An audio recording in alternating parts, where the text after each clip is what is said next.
नमस्कार दोस्तों, स्वागत है आपका स्टडी फॉर सिविल सर्विसेज में। वीडियो को पूरा देखिए। कोई भी आपका फीडबैक है, कोई सजेशन है, तुरंत वीडियो में कमेंट करके जरूर बताइए। अच्छा लगे तो वीडियो लाइक जरूर कर लीजिए और ऐसे वीडियो लगातार फ्री में पाने के लिए चैनल को तुरंत सब्सक्राइब कर लीजिए और बेल आइकन को जरूर टैप कर लीजिए ताकि आगे भी सारे वीडियो आपको मिलते रहे। यूट्यूब में फॉलो करते हैं तो प्लीज ये वाला फ्री टेलीग्राम चैनल जरूर ज्वाइन कर लीजिएगा। सारे नोटिफिकेशन, सारे अपडेट यहीं पे आते हैं, ध्यान रखिएगा। स्टडी फॉर सिविल सर्विसेज का कोई भी पेड ग्रुप अगर आपको ज्वाइन करना है तो सिर्फ 85648053096960608974386455 यही नंबर है हमारे, सिर्फ जहां पे कॉल या व्हाट्सएप कर सकते हैं। इंस्टाग्राम पे हमारा पेज जरूर फॉलो कर लीजिएगा, स्टडी फॉर सिविल .सर्विसेज है। ट्विटर पे हमको जरूर फॉलो कर लीजिएगा, @स्टडी फॉर सिविल्स है। नमस्कार दोस्तों, एक बार फिर से आपका बहुत बहुत स्वागत है स्टडी फॉर सिविल सर्विसेज में। और मैं एसके त्रिपाठी आज आप सभी के साथ जो हमारी daily current affairs news analysis की सीरीज है उसको यहाँ पर बाइलिंगुअल मैनर में कंटिन्यू करूंगा, कवर करूंगा। और जैसा कि आप लोग स्क्रीन में देख पा रहे होंगे कि ये जो आर्टिकल्स हैं वो गवर्नमेंट की जो लीडिंग वेबसाइट्स हैं और जो लीडिंग न्यूज़पेपर्स हैं वहां से कलेक्ट किए जाते हैं, फिर आप लोगों को यहां पर उपलब्ध कराए जाते हैं, जो आप लोगों के लिए स्पेशली फॉर यूपीएससी, सीएससी और उसके साथ ही जो स्टेट पीसीएस के एग्जामिनेशंस होते हैं उनके लिए प्रीलिम्स और मेंस दोनों ही पर्सपेक्टिव में बहुत ही ज्यादा लाभदायी सिद्ध होगी ये सीरीज। तो आप लोग इस सीरीज को सतत रूप से देखें और इसका महत्तम लाभ भी अर्जित करें। साथ ही दोस्तों, अगर आपने इस वीडियो में 10,000 लाइक्स का टारगेट कंप्लीट किया तो आप लोगों को जो इसकी पीडीएफ है फ्री ऑफ कॉस्ट हमारे टेलीग्राम के चैनल पर उपलब्ध कराई जाएगी। तो आप लोग हमारा टेलीग्राम का चैनल जरूर ज्वाइन कर लें, साथ ही साथ जो हमारा इंस्टा का पेज है उसको भी जरूर फॉलो कर लें।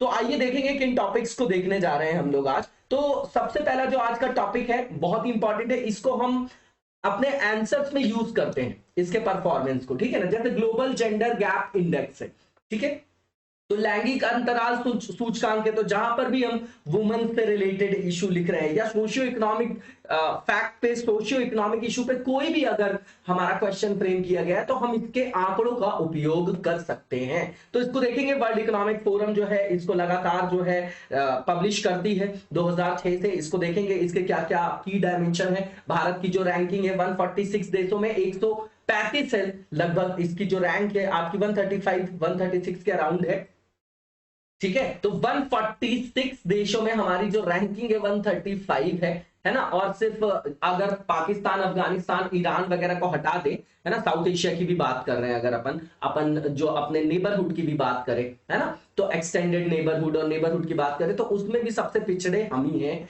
यहां पर सिर्फ 3 देशों को छोड़ दें, जैसे कि पाकिस्तान हो गया, अफगानिस्तान हो गया, ईरान हो गया, इनको छोड़ दें इस एरिया में, तो बाकी सब हमसे ऊपर है, चाहे नेपाल हो चाहे बांग्लादेश हो, ठीक है।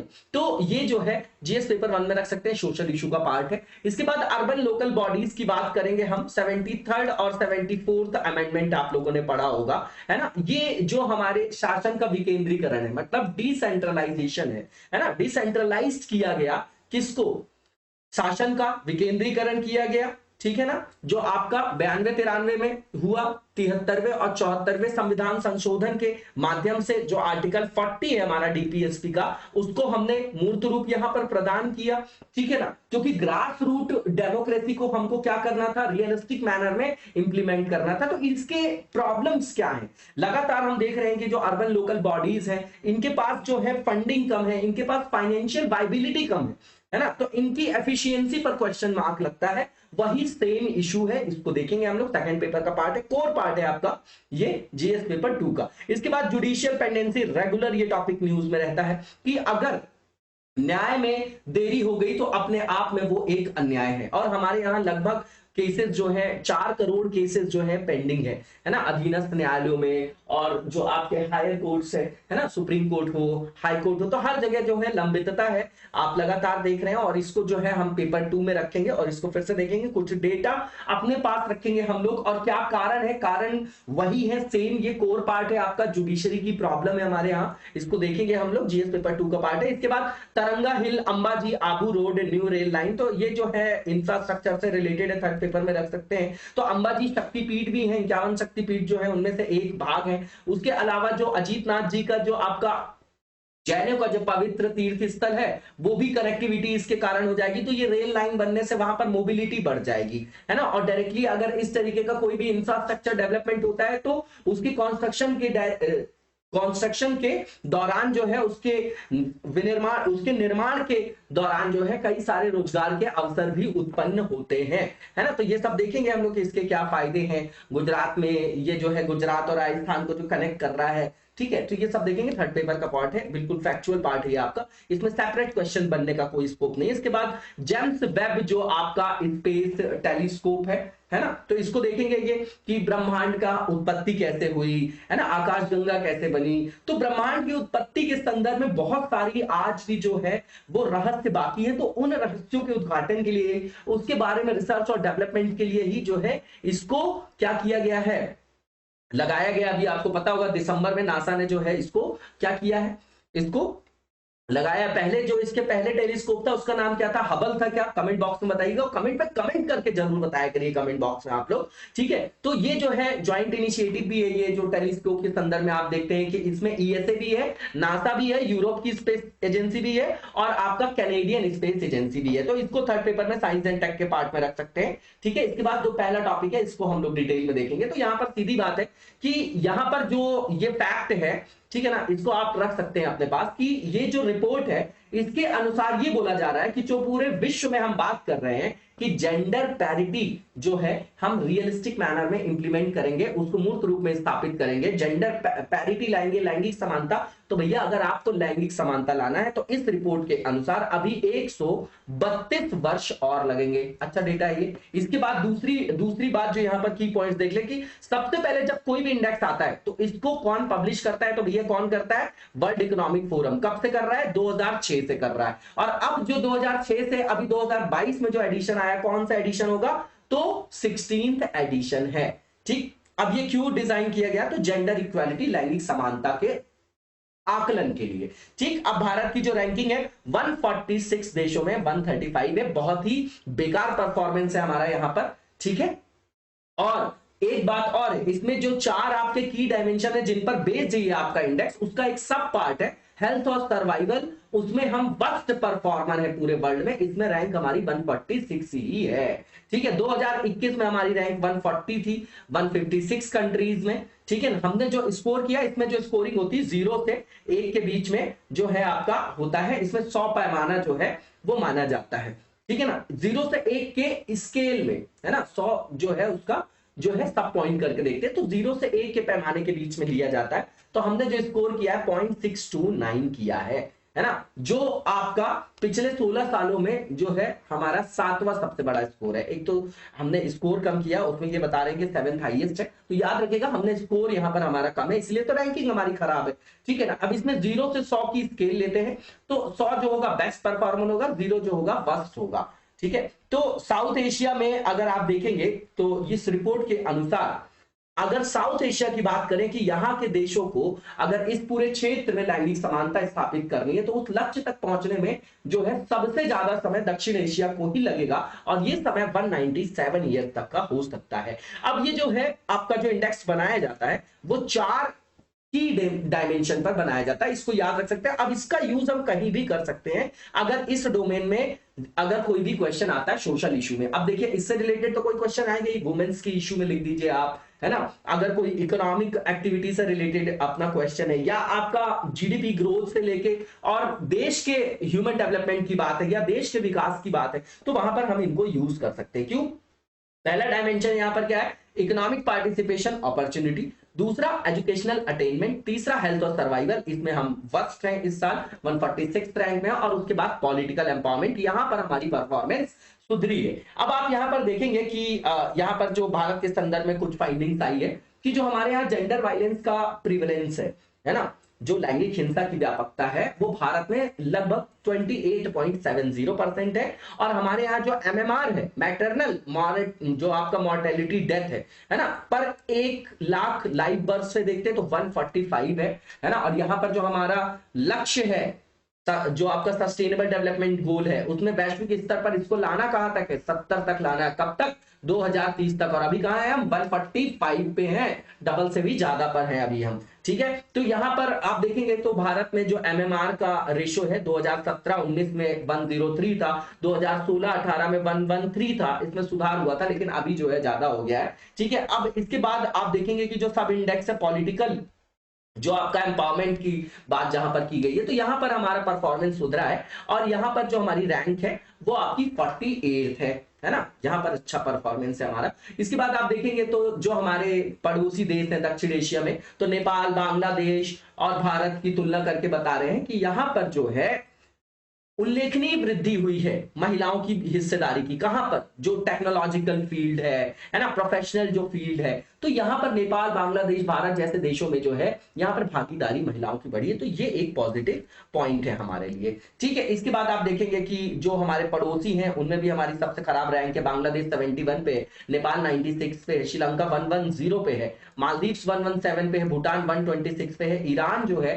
143 और 145 पाकिस्तान, अफगानिस्तान 146 है ना, जो भारत से खराब प्रदर्शन में साउथ एशिया में कंपेयर करके बता रहे हैं। अब इसमें टॉप करेंगे तो वो वही कंट्री करेगी, नार्डिक कंट्रीज, इसमें आइसलैंड ने टॉप किया, उसके बाद फिनलैंड आ गया, फिर नॉर्वे आ गया और बीच में न्यूजीलैंड है, बाकी स्वीडन। तो बाकी 4 जो है आपके वो नार्डिक कंट्रीज के अंतर्गत आ गए। तो आइसलैंड जो है इसने टॉप किया है। हमेशा इन्हीं कंट्रीज को आप देखेंगे तो जो ह्यूमन डेवलपमेंट इंडेक्स से रिलेटेड कोई भी इंडेक्स है ह्यूमन डेवलपमेंट से रिलेटेड, तो वहां पर इनका ही नाम आता है।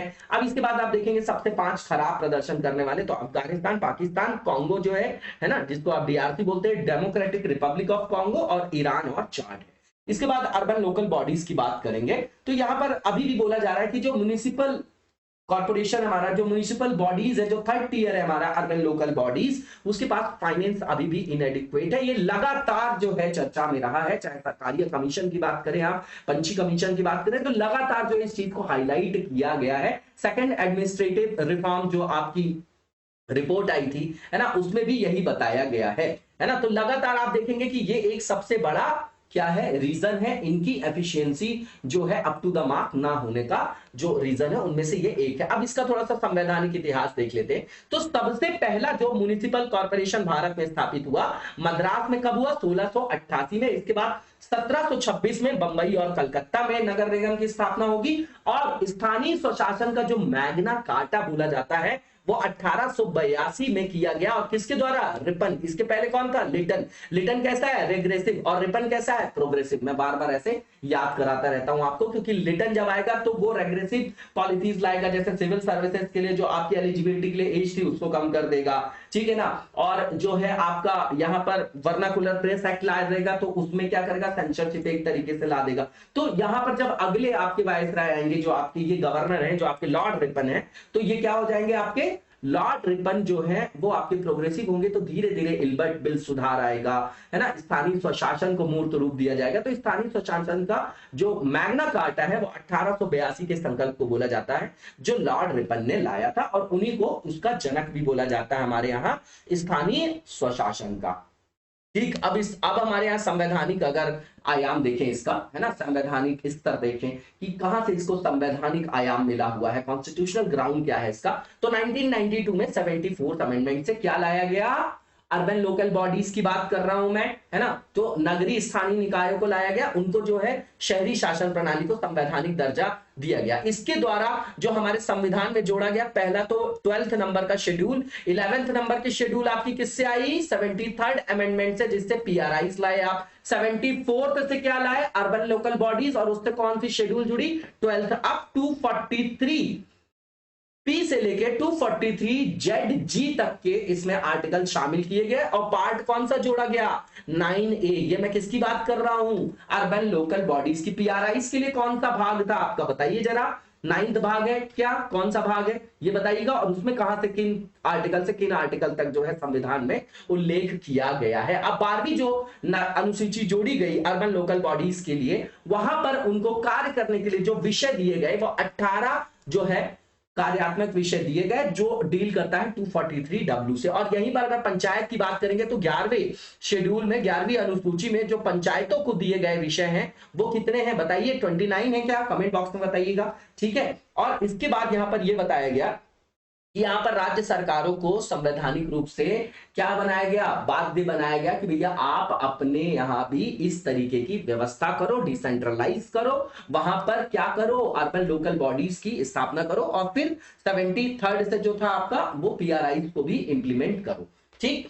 अब इसके अंतर्गत जो नगर पालिका की बात करें तो यहाँ 3 टाइप की म्युनिसिपैलिटीज की बात की गई। पहला नगर पंचायत जो ट्रांजिशन एरिया होता है, मतलब जो अभी रूरल से अर्बन की ओर संक्रमण के स्तर पर है। दूसरा ये कि जो स्मॉलर, जो थोड़े छोटे अर्बन एरियाज है वहां पर म्युनिसिपल काउंसिल बनती है, और जो बड़े शहरी क्षेत्र होते हैं वहां पर क्या बनता है, म्युनिसिपल कॉर्पोरेशन बनता है। और मेट्रोपॉलिटन वगैरह जो आपका कमिटीज वगैरह है, या जो आपका मेट्रो जो महानगर पालिकाएं वगैरह आप दिल्ली मुंबई में देखते हैं, वो भी एक जो है उसका आयाम है ना, वो बड़े नगर क्षेत्र के अंतर्गत आ जाएगा, मेट्रोज के लिए है वो आपका। तो 3 तरीके से कैटेगराइजेशन किया गया। अब यहाँ पर बोल रहे हैं कि जो सोर्स है फंडिंग के अर्बन लोकल बॉडीज के क्या है, तो एक तो उनके खुद के द्वारा लगाए गए जो आपके क्या है, कर हो गए, है ना, फाइन्स हो गए, चार्जेस हो गए, ये है, ठीक है ना, अर्थदंड वगैरह हो गया। और इसके अलावा अगर आप देखेंगे, एक तो हो गया कि शहरी स्थानीय निकाय जो खुद का राजस्व जैसे उनका है, प्रॉपर्टी पे लेते हैं, एडवर्टीजमेंट पे लेते हैं, है ना, जो कुछ टैक्सेस वगैरह लाते हैं, मेले वगैरह लगते हैं तो उस पे चार्जेस वगैरह लगाते हैं,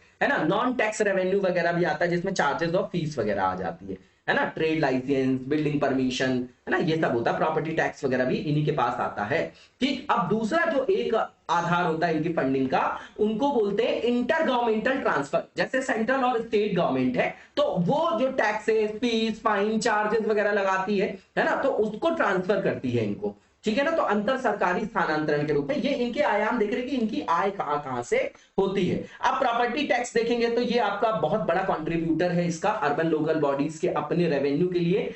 लेकिन अगर आप देखेंगे तो ये जीडीपी में इसका योगदान केवल 0.15% है, जो कि आपके विकसित तो देश जो है वो तो है ही है, और जो विकासशील देश हैं उनके एवरेज से भी बहुत ज्यादा कम है हमारे यहाँ। क्योंकि वहां पर आप देखेंगे तो जो विकासशील देश है उसमें 0.6 है, और जो डेवलप्ड कंट्रीज है उसमें 1% का कंट्रीब्यूशन है प्रॉपर्टी टैक्स का जीडीपी में, हमारे यहाँ बहुत कम है। और ये वहां का सबसे बड़ा क्या है, भागीदार है जो उनको आय प्रदान करता है। तो ये भी जो है अप टू द मार्क नहीं है, ये एक रीजन बता रहे हैं। दूसरी चीज ये है कि जो आपके अर्बन लोकल बॉडीज हैं, ठीक है, उनका जो टोटल रेवेन्यू है उसमें उनका खुद का जो स्वयं के द्वारा जो आपका संग्रहित रेवेन्यू है वो 47% था, ठीक है ना। कर राजस्व उनका सबसे बड़ा घटक था टोटल रेवेन्यू का, ठीक है ना। और यहां पर आप देखेंगे कि 2012-13 से 16-17, अब ये सब डेटा है, इसमें कोई एनालिसिस का स्कोप नहीं है। तो इसमें जो है इनके स्वयं के राजस्व में वृद्धि देखी गई, है ना, ग्रोथ देखी गई,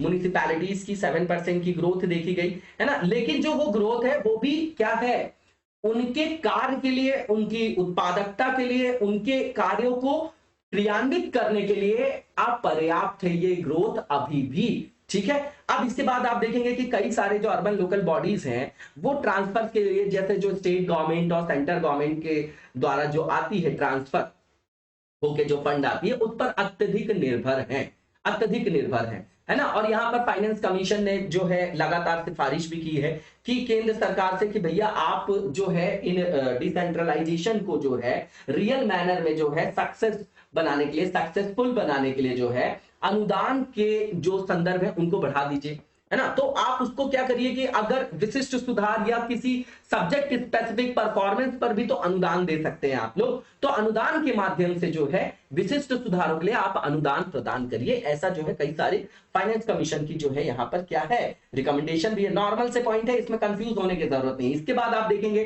कि जो स्टेट गवर्नमेंट, ये तो सेंट्रल की बात होगी, सेंटर की, स्टेट गवर्नमेंट की बात करें तो स्टेट गवर्नमेंट से जो ट्रांसफर होता है, सहायता अनुदान होता है ना, और जो राज्य के स्थानिक कर है जो लोकल लेवल पे लगाए जाते हैं उसको भी ट्रांसफर किया जाता है। तो उनको भी जो है टाइम बाउंड मैनर में और एप्रोप्रिएट जो आपका प्रपोर्शन है उसमें इनको दिया जाना आवश्यक है। इसके बाद आप देखेंगे कि 2012-13 से 16-17 के बीच जो है कई सारे जो शहरी स्थानीय निकाय हैं वो एक्सटर्नल ग्रांट पर बहुत ज्यादा निर्भर रहे। तो अगर एक्सटर्नल ग्रांट पर वो निर्भर हो गए तो अपनी जो कार्य प्रणाली है उस पर वो सुधार नहीं कर रहे हैं, है ना, वहां पर वो कैपेसिटी बिल्डिंग नहीं कर रहे हैं, वहां पर प्रोडक्टिविटी उनकी अप टू द मार्क नहीं है ना। और इस अवधि में आप देखेंगे तो जो इंटर गवर्नमेंट क्या है आपका ट्रांसफर था, वो टोटल जो रेवेन्यू था अर्बन लोकल बॉडीज का उसका 40% रहा, ठीक। इसके बाद आप देखेंगे कि स्वयं के राजस्व में जब वृद्धि हो जाती है, जो साधारण वृद्धि हुई अभी पिछले कुछ वर्षों में, तो इसके कारण जो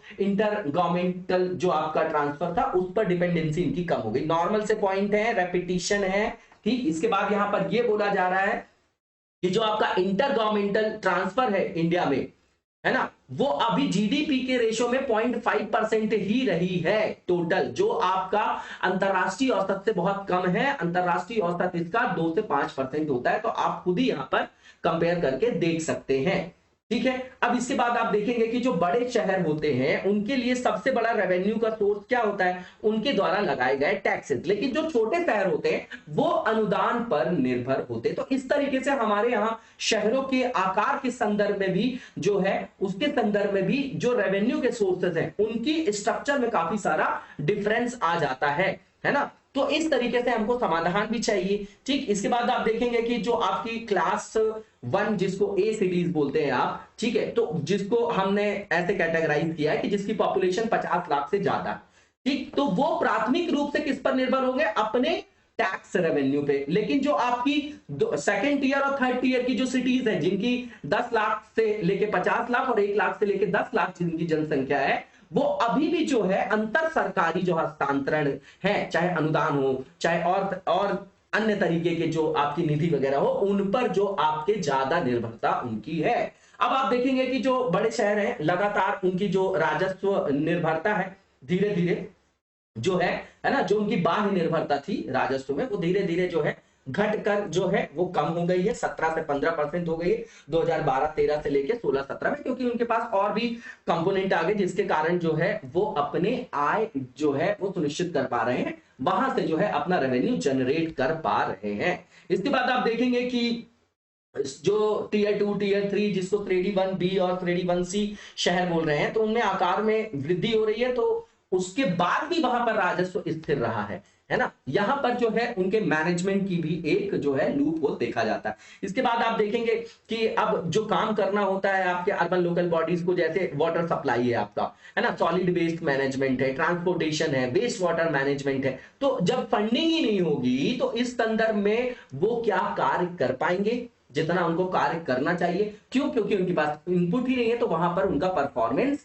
जो है वो नेगेटिव देखा जाएगा, वहां पर वो कार्य नहीं कर पाएंगे जिस कार्य से उनको बनाया गया है। तो उसके कारण शहर में कई सारी समस्याएं जो है वो पैदा होंगी, और जो कोविड जैसी समस्याएं उसको और भी बल मिलेगा। क्यों? क्योंकि सैनिटेशन नहीं होगा, वहां पर स्वच्छता का अभाव होगा, लैक ऑफ सैनिटेशन होगा, लैक ऑफ वहां पर क्या होगा, इंफ्रास्ट्रक्चर होगा, लैक ऑफ क्या होगा, सॉलिड वेस्ट मैनेजमेंट की भी कमी होगी। तो इसके कारण क्या होगा, वहां पर जो संक्रामक रोग है वो भी फैल सकते हैं वहां पर। और भी जो अन्य चिंताएं हैं वो ये हैं कि अभी भी जो है डिसेंट्रलाइज्ड जो आपका एक शासन की जो हमने व्यवस्था की विकेंद्रीकरण की, उसमें अभी तक अपेक्षित रूप से जो है वो क्या नहीं देखा गया, प्रभाव नहीं देखा गया लोकल लेवल तक। एक पॉइंट ये है ना। इसके बाद जो दूसरा यहां पर पॉइंट है कि परसिस्टेंट लगातार जो है वो वित्तीय की कमी जो है कहीं ना कहीं प्रशासनिक क्षमता पर ऋणात्मक प्रभाव डालती है। इसके बाद आप देखेंगे कि स्मार्ट सिटी प्रोजेक्ट के कारण कई सारे जो है पैरेलल वहां पर अथॉरिटीज बना दी गई हैं, है ना, वो बहुत सारी जो है अथॉरिटीज बना दी गई हैं। तो इससे एक समानांतर जो शासन संबंधी समस्या क्या होती है, जनित होती पैरेलल गवर्नेंस की समस्या का सामना वहां पर करना पड़ता है। इसके बाद आप देखेंगे कि समन्वय की कमी है, लैक ऑफ कोऑर्डिनेशन किसके किसके बीच में, सेंट्रल और स्टेट गवर्नमेंट के बीच में। तो उसके कारण जो अर्बन लोकल बॉडीज है उनको भी समस्याओं का सामना करना पड़ता है, क्योंकि जो उनको क्रियान्वयन करना है योजनाओं का उसमें विलंब होता है। क्या होता है? उसमें विलंब हो जाता है। ठीक है, इसके बाद आप देखेंगे कि हमारे यहां लगातार जो है इंफ्रास्ट्रक्चर की कमी तो है ही है, इसके अलावा भी अगर आप देखेंगे तो हमारे यहां जो ह्यूमन रिसोर्स है उसकी भी कमी देखी जाती है ना, ह्यूमन रिसोर्स की भी कमी है, विशिष्ट मानव संसाधनों की भी कमी है। तो इसका सीधा प्रभाव किस पर पड़ेगा? तो जो लोकल अर्बन आपकी बॉडीज है ना, अर्बन लोकल बॉडीज है, उनकी जो कार्यप्रणाली है वो ऋणात्मक रूप से वहां पर प्रभावित हो। इसके बाद अगर हम देखेंगे कि यहां पर ह्यूमन रिसोर्स की कमी हो गई, इंफ्रास्ट्रक्चर की कमी, अब ये सब पॉइंट हमको याद नहीं करने, आप समझ रहे हैं, एक नॉर्मल से पॉइंट है। ठीक, अब यहां पर अगर आप देखेंगे कि कई सारे स्टेट्स में जो है समय के संदर्भ में अगर आप देखेंगे तो देरी होती है चुनाव कराने में। तो भैया जिस उद्देश्य से हम लाए थे ये 73rd और 74th अमेंडमेंट जो लाए थे हम, दोनों में यही समस्याएं लगभग, है ना। चाहे आप ग्राम पंचायत मतलब अगर पंचायत लेवल की बात कर लें, चाहे आप नगर निगम लेवल की, तो चाहे आप शहरी स्थानीय निकायों की बात करें या जो आपके ग्राम स्तर पर स्थानीय निकाय हैं उनकी बात करें, तो जिस उद्देश्य से हम लाए थे कि डायरेक्ट डेमोक्रेसी लाएंगे हम, है ना, ग्रास रूट जो आपका लेवल वहां पर डेमोक्रेसी को स्ट्रेंथन करेंगे, है ना, जो आपका लैंगिक असमानता है उसको दूर करेंगे, जो वल्नरेबल ग्रुप्स के लोग हैं उनको भी राजनीतिक प्रतिनिधित्व में शामिल किया जाएगा, है ना, राजनीतिक जो आपकी सत्ता है उसमें उनको प्रतिनिधित्व दिया जाएगा। तो इन सभी संदर्भों पर जिन उद्देश्य से इसको बनाया गया था वो उद्देश्य कहीं ना कहीं विफल हो जाता है अगर चुनाव समय पर नहीं होते। इसके बाद आप देखेंगे कि कई जगह जैसे आप इनडायरेक्ट इलेक्शन होता है ना, अब जिला पंचायत वगैरह में अगर इनडायरेक्ट इलेक्शन हुआ तो भैया इनडायरेक्ट इलेक्शन हुआ तो हॉर्स ट्रेडिंग होती है, वहां पर पैसों का गेम होता है, तो वहां पर भी डायरेक्ट इलेक्शन कराने की आवश्यकता, ये भी एक समस्या है। उसके बाद भ्रष्टाचार की समस्या तो सब जगह कॉमन है, ठीक है ना, उसके कारण पूरे जो शासन संदर्भित हमारा जो भी आयाम है उस पर ऋणात्मक प्रभाव पड़ता है। इसके बाद आप देखेंगे कि जो अनप्लैंड अर्बनाइजेशन, दिल्ली वगैरह को ले लीजिए, तो उसके कारण जो बेसिक कम्युनिटीज है उस पर नेगेटिव इंपैक्ट पड़ता है, जैसे वेस्ट मैनेजमेंट है, सैनिटेशन है और भी जो आपके लैंड यूज मैनेजमेंट है, सब पे ऋणात्मक प्रभाव पड़ता है। अब वे फॉरवर्ड जो जो समस्याएं आपने बताया है उसी संदर्भ में आप वे फॉरवर्ड लिख दीजिए। सबसे पहली चीज ये यहां पर बोला जा रहा है कि स्टेट असेंबली में इनकी जो रिप्रेजेंटेशन है उसको जो है बढ़ाई जानी चाहिए, उनको वहां पर हिस्सेदारी दिया जाना चाहिए। उसके बाद आप देखेंगे कि जो भी चेयरपर्सन और मेंबर है उनको सभी स्तरों पर डायरेक्टली इलेक्टेड करना चाहिए, है ना, जो प्रत्यक्ष रूप से निर्वाचित हो ताकि, ठीक। उसके बाद आप देखेंगे कि यहां पर जो अर्बन लोकल बॉडीज हैं, है ना, इनकी राजकोषीय जो आपका स्तर है उसको स्थिर रखने के लिए और उसको बेहतर करने के लिए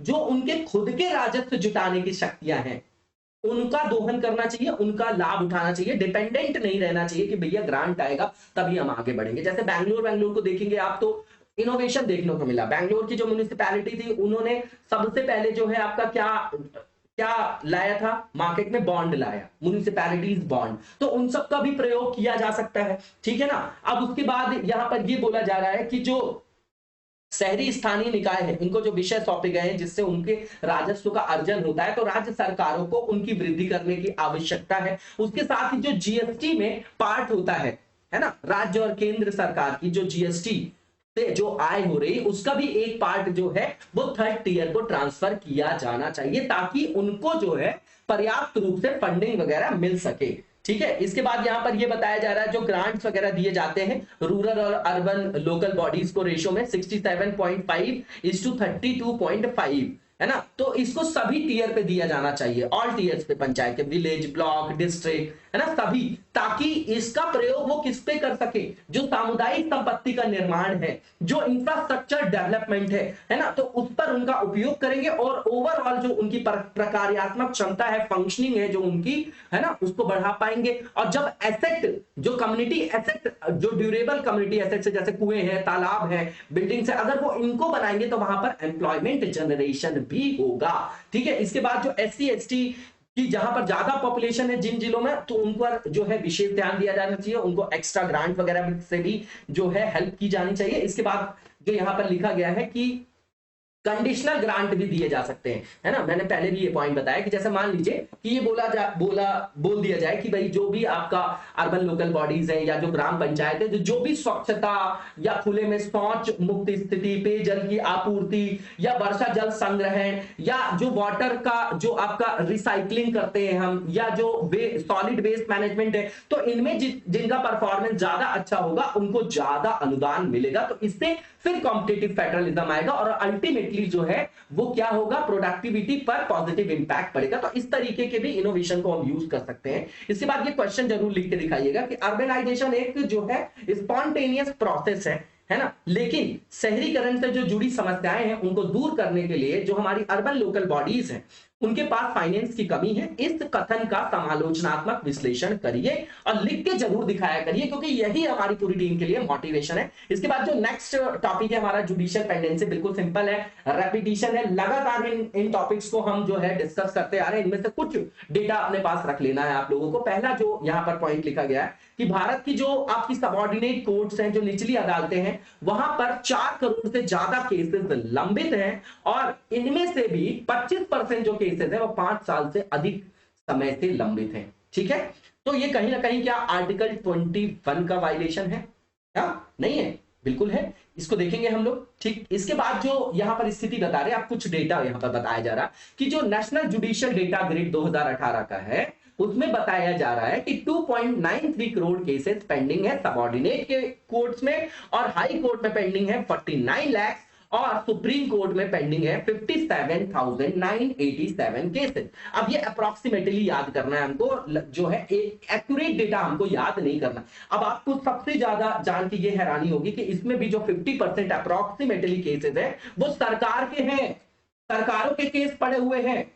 अब जब उतने सारे केस सरकार के ही पड़े हैं तो आम लोगों की जो समस्याएं हैं वो कहां जाएंगी, उनका केस कैसे जो है सॉल्व होगा, और इससे जो है वो लंबितता लगातार विलंब होता जाएगा, लंबितता बढ़ती जाएगी, है ना। तो ये एक तरीके से अन्याय है। जिस उद्देश्य से कोर्ट को बनाया गया था वही वो काम नहीं कर पाएगी। अब जब अधीनस्थ न्यायालयों में जो पेंडिंग केसेस हैं, अगर वो अपील के माध्यम से सुप्रीम कोर्ट पहुंचेगी, तो सुप्रीम कोर्ट का जो मेन काम है कि भैया कॉन्स्टिट्यूशनल जो आपके इश्यूज हैं वहां पर समाधान देना, तो वो वहां पर ध्यान नहीं दे पाएगी, है ना। समझ रहे हैं आप। अब यहां पर दूसरा डेटा यहां पर ये बताया जा रहा है कि सुप्रीम कोर्ट में 30% से अधिक ऐसे मामले लंबित हैं जो 5 वर्ष से अधिक पुराने हैं। इलाहाबाद हाई कोर्ट का एक यहां पर डेटा इन्होंने लिया है कि 1980 के दशक से यहां पर 15% ऐसी अपीलें हैं जो लंबित हैं। ठीक, अब यहां पर जो हमारी विधि आयोग की रिपोर्ट थी 2009 में, उन्होंने ये कोट किया था कि जितने पेंडिंग केसेस 2009 में थे, तब की बात समझिएगा, और उसके हिसाब से जो हमारे पास क्या था, वर्कफोर्स था, न्यायाधीशों की या न्यायिक अधिकारियों की जो वहां पर विद्यमान संख्या थी, तो उस संदर्भ में उन्होंने बताया कि अगर उस संख्या से हम जो पेंडिंग केसेस हैं उनको सॉल्व करेंगे, तो उनको सॉल्व करने में लगभग 464 इयर्स लगेंगे। आप लोग समझ रहे हैं यहां पर कि इतना सारा समय तब बताया था उन्होंने कि लगेगा। ठीक, अब यहां पर न्यायिक प्रक्रियाओं के लंबित होने के यहां पर कारण बताए जा रहे हैं। सिंपल से यहां पर हेडिंग्स हैं। शॉर्टेज ऑफ जजेस, बिल्कुल ठीक बात है। हमारे यहां लगभग 25% पोस्ट जो है वेकेंट है सबऑर्डिनेट कोर्ट्स में, है ना। तो ये जो है आपका क्या करेगा, अगर वैकेंसी अगर है आपकी ज्यादा है, वेकेंट है आपकी पोस्ट ज्यादा, तो वहां पर क्या होगा, डिस्प्यूट रेड्रेसल जो मैकेनिज्म है, क्या वो अप्रोप्रिएट मैनर में सॉल्व कर पाएंगे, नहीं कर पाएंगे, है ना। और हमारे यहां जो न्यायाधीश और जनसंख्या का अनुपात है, ये हर जगह आप देखेंगे, डॉक्टर्स में जनसंख्या में, न्यायाधीश और जनसंख्या में, पुलिस और जनसंख्या में अनुपात हमारे यहाँ बहुत खराब है। भारत में प्रति मिलियन जनसंख्या पर यह अनुपात केवल 20 है, और विधि आयोग ने बोला था कि प्रति मिलियन जनसंख्या पर 50 न्यायाधीशों की कम से कम जो है उपलब्धता होनी चाहिए, और वैश्विक स्तर पर तो और भी ज्यादा होगी। इसके बाद आप देखेंगे फ्रीक्वेंट एडजर्नमेंट, तो लगातार तारीख पे तारीख, लगातार जो है वो अगली डेट दे दी जाती है कोर्ट के द्वारा, है ना। 50% से अधिक मामलों में प्रति मामले में अधिकतम 3 स्थगन की अनुमति देने की एक निर्धारित जो प्रक्रिया उसका पालन नहीं किया जाता। तो यहां पर ये बनाना चाहिए ना कि भैया 3 बार से ज्यादा हम स्थगन नहीं देंगे, उसमें हमको फाइनल डिसीजन लेना है, टाइम बाउंड मैनर में भी कुछ करना है, कि हवा में चल रही हैं चीजें। आप बहुत सारी जगह देख लीजिए, अभी भी केसेस चल रहे हैं। एमपी वगैरह में आप देखेंगे तो ओबीसी का रिजर्वेशन का लगातार मुद्दा चल रहा है। अब पढ़ा सबने है कि 1993 का जो इंदिरा साहनी का जजमेंट है ना, तो उसका कहीं ना कहीं वायलेशन है। आप लगातार बढ़ाते चले जा रहे हो, ईडब्ल्यूएस से, ओबीसी से, तो लगातार आप वही आरक्षण का गंदा खेल खेल रहे हो जो लगातार आप खेलते आए हो। उससे कहीं ना कहीं हमारे यहाँ एफिशिएंसी जो है वो कम हो रही है, लोगों का मोह भंग होता है सरकारी नौकरियों से। लगातार इस तरीके के भ्रष्टाचार का एक कारण यह भी है कि जो आपके सशक्त लोग होते हैं उनके खिलाफ, एक और भी यहां पर एग्जांपल आप देखेंगे कि जो कैपिटल पनिशमेंट है, वो जो आपके प्रभुत्वकारी लोग हैं, जो आर्थिक रूप से बहुत ज्यादा सक्षम है, मैं नाम नहीं लूंगा, कई सारे हीरो हीरोइन भी है ना, और कई सारे राजनेता भी है, इनको कुछ नहीं होता। एक नॉर्मल आदमी जो बिना केस की भी बंदे को जेल काट रहा है बेचारा, है ना। तो ये सब समस्याएं भारत में है ना, इसमें कोई दो राय नहीं है।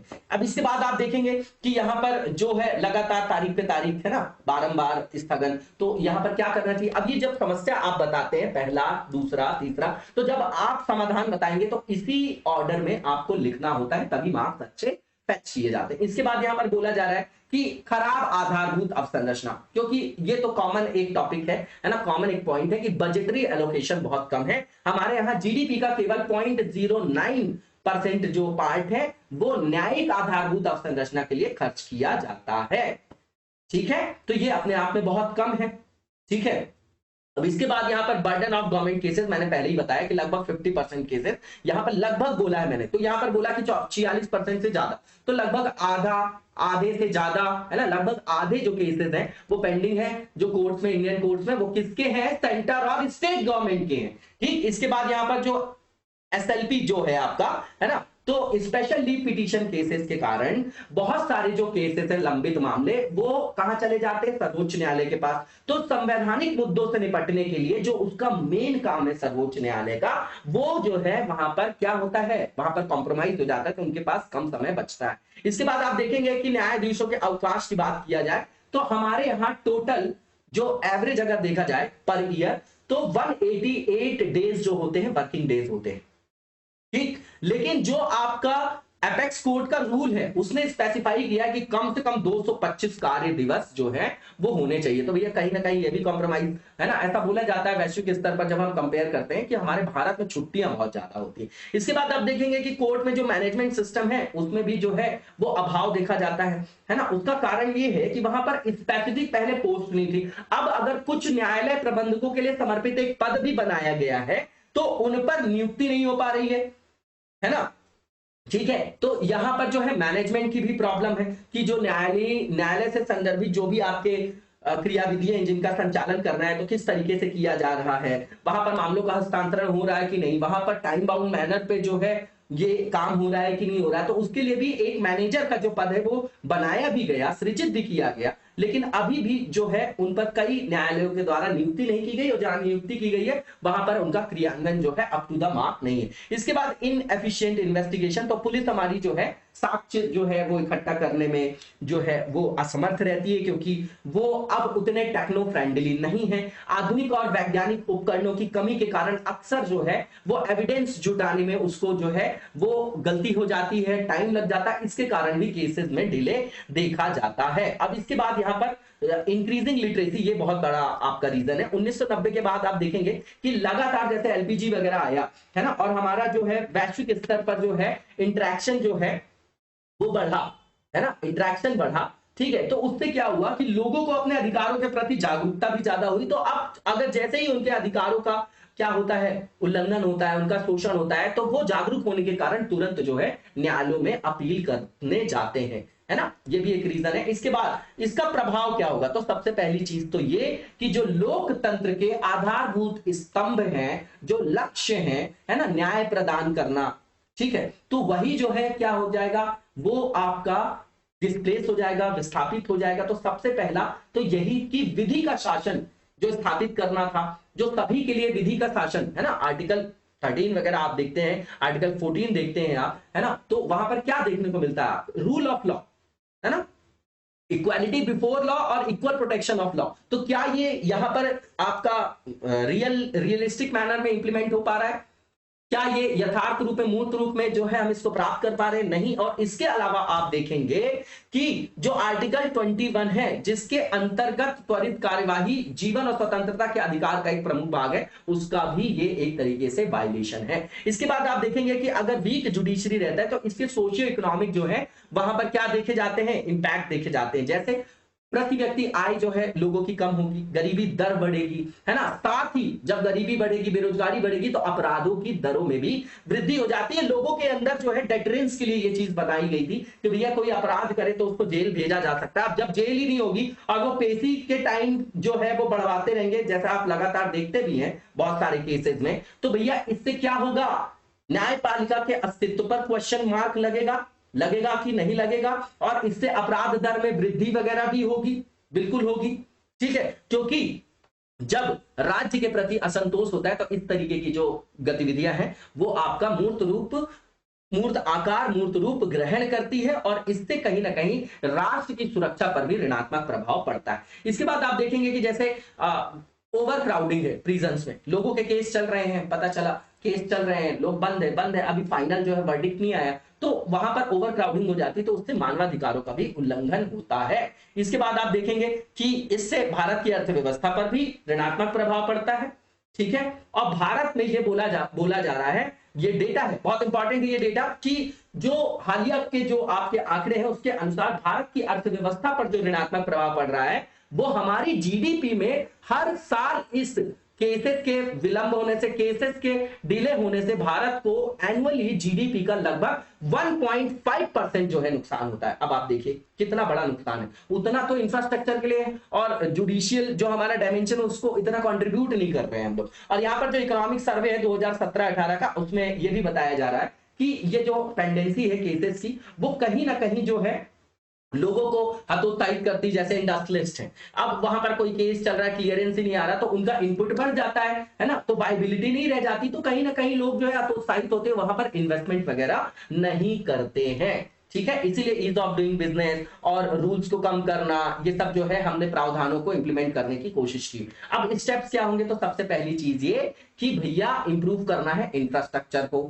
ठीक, अब ह्यूमन रिसोर्सेज को भी जो है अप्रोप्रिएट मैनर में वहां पर अपॉइंट करना है, मैनेजर वहां पर जो है उसको अपॉइंट कर, जो जो प्रॉब्लम्स बताया है उसी का समाधान बता दीजिए। अब इंफ्रास्ट्रक्चर में जो आपकी बिल्डिंग्स हो गई है ना, अब यहां पर ह्यूमन रिसोर्स में जजेस की नियुक्ति हो गई, मैनेजर्स की नियुक्ति हो गई, सबकी। अब यहां पर यह भी बोला जा रहा है कि जो नए इंफ्रास्ट्रक्चर के अंतर्गत यहाँ बिल्डिंग्स वगैरह भी जो है वो बनाई जानी चाहिए, है ना, और नए जो है अपॉइंटमेंट, और एक जो है ऑल इंडिया जो जुडिशियल सर्विसेज है उसका भी आप यहाँ पर क्या दे सकते हैं, जो आर्टिकल 312 में लिखा गया है उसको भी इंप्लीमेंट किया जा सकता है, ताकि लोगों को जो अट्रैक्शन हो अधीनस्थ न्यायालय के लिए, क्योंकि अभी जो सबऑर्डिनेट कोर्ट में जज बनने के लिए जो मोटिवेशन लोगों में उतना नहीं देखा जाता, उससे ज्यादा वो लिटिगेशन को प्रेफर करते हैं। ठीक, इसके बाद जो है ई गवर्नेंस का यूज किया जाना चाहिए, जैसे न्यायालय वगैरह है उनको क्या करिए, आप इंटरनेट से जोड़ दीजिए, कंप्यूटरीकरण कर दीजिए, तो उसके कारण क्या होगा, ट्रांसपेरेंसी आएगी और वहां पर जो डिस्प्यूट रेड्रेसल मैकेनिज्म है वो फास्टर मीडियम में किया जा सकेगा, त्वरित रूप से वहां पर समाधान दिलाया जा सकेगा।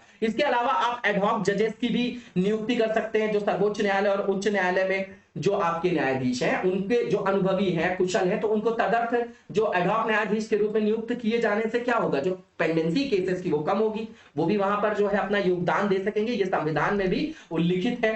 ठीक है, इसके बाद जो आपके यहाँ पर ये बोला जा रहा है कि जो जजेस की एक संख्या है उसको निर्धारित करिए, उस हिसाब से उन पोस्ट की क्या करिए, उनको फिल भी करिए, भर्ती करिए लोगों की, ताकि जो रेशो है वो सुधरे। ठीक है, इसके बाद ये बोला जा रहा है कि न्यायाधीशों की जो है क्वालिटेटिव अप्रोच बढ़ाकर, उनकी गुणवत्ता को बढ़ाकर जो अधीनस्थ न्यायपालिका उनको बेनिफिट दिया जा सकता है, जिससे लंबित मामले कम होंगे, है ना, उसके लिए आप अखिल भारतीय न्यायिक सेवा की स्थापना करिए, जो मैंने आपको बताया। उसके अलावा कार्य दिवस, बहुत सारी छुट्टियां हैं तो उनको बढ़ाने की जरूरत है, छुट्टियों को कम करने की और वर्किंग डेज बढ़ाने की, जो हमने ऊपर बताया था।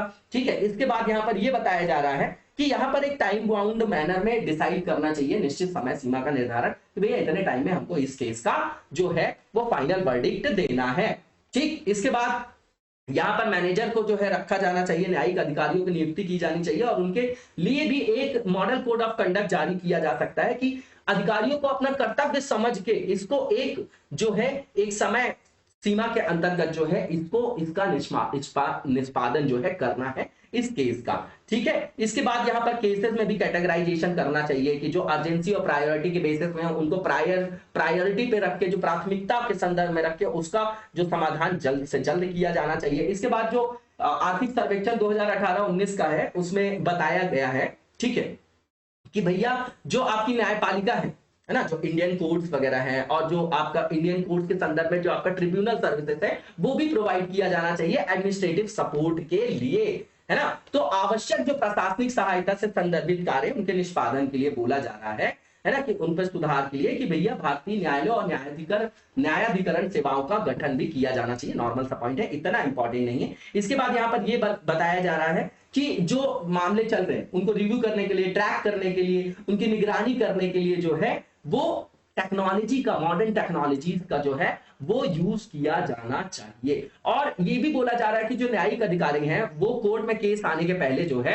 मध्यस्थता का जो है सहारा ले सकते हैं, ताकि न्यायालयों में जो मामलों की संख्या है वो आने वाली जो संख्या वो कम हो जाए। इसके अलावा लोक अदालत का प्रयोग किया जा सकता है पेंडेंसी को खत्म करने के लिए, है ना। जो आपका दीवानी और पारिवारिक मामले के निपटारे होते हैं वो लोक अदालत का आयोजन रेगुलर रूप से किया जाए और उससे जो पेंडेंसी उसको खत्म किया जाए और जो केसेस है उसका क्या किया जाए, वहां पर निपटारा किया जाए। इसके बाद यहाँ पर ये बोला जा रहा है ग्राम न्यायालय का भी यूज किया जा सकता है। ग्रामीण क्षेत्रों में जो छोटे आपके विवाद होते हैं, है ना, उनका प्रबंधन किया जा सकता है, उनको निपटाया जा सकता है।